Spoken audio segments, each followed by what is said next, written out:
Growing up, I had three wardrobes full of clothes, different styles, different colors, different patterns.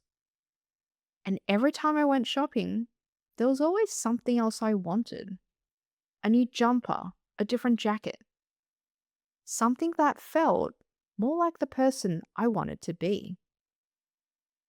But despite having so many clothes, I rarely felt satisfied. In fact, getting dressed was actually harder. I had way too many options, way too many choices, and I didn't appreciate what I had. Today, I own far less clothing. And the interesting thing is, I enjoy them more. I appreciate them more. And I spend far less time thinking about my clothes. So it got me wondering, have we lost our ability to recognize enough? Maybe you've noticed it too. Maybe it's not in your clothes. Maybe it's in productivity. Or maybe it's about achievement. Or maybe it's about your home. Or maybe it's in your next stage of life. Where in your life does enough keep moving? Because often, enough seems like a moving target. You get what you want, for a little bit you feel different, but then that feeling fades, and before long, you're thinking about the next thing. I've noticed this in my parenting too. So, our youngest is still a baby, and there are nights she wakes up multiple times. And sometimes I catch myself thinking, I can't wait till she's a little older. But then I remember, one day she will be older. One day this stage will pass. And if I'm not careful, I'll spend this season wishing for the next season. And one day, I'm going to miss the very thing that I was trying to move past. Maybe that's why enough keeps moving, because we're always thinking about what's next.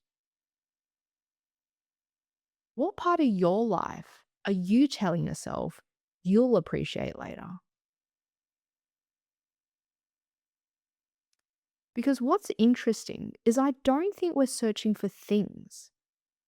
I think we're searching for feelings. Maybe a little excitement, maybe a little relief, maybe some comfort. When I buy something, it's rarely because I desperately need it. I sometimes am just hoping to feel a bit different. And sometimes I do. But the feeling never lasts. So that's why I've been thinking about the difference between excitement and contentment. Shopping gives me excitement. Gardening gives me contentment. I can spend hours shopping and feel completely exhausted afterwards. But I can spend hours gardening and feel completely energized. The garden is slower. It's quieter. Nothing is demanding my attention. And something incredible also happens when my family's there. For a moment, I stop comparing. I stop needing to be somewhere else. I stop wanting to be someone else. I simply get to be where I am. And maybe that's why these moments feel enough. So, a question to you is, what gives you contentment? When do you feel most like yourself?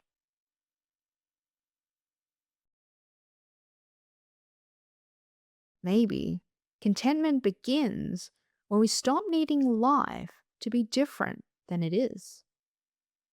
Not forever, not perfectly, just a moment. Long enough to notice what's already here. Long enough to notice what we've stopped seeing because it's always available. Imagine waking up and genuinely feeling, I have enough. What would change? Would you rush less? Would you compare less? Would you appreciate more?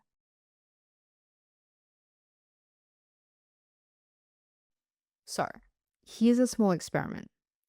For the next week, whenever you catch yourself wanting more, pause and ask, what am I hoping this will give me? Maybe it's a bit of relief. Maybe it's a bit of comfort. Maybe it's something else. Then ask, what in my life already gives me this? Notice what comes up.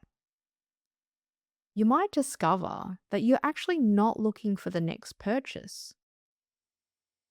You might simply just be looking for connection or rest or something else. So, here's a question I'd like to leave you with. What feels ordinary today that you would miss if it disappeared tomorrow?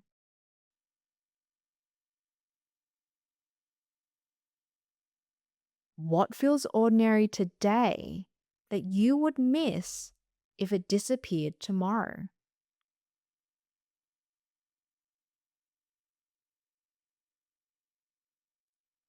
Notice what answers come up. Write it down. Carry this question with you through the week and see where it takes you.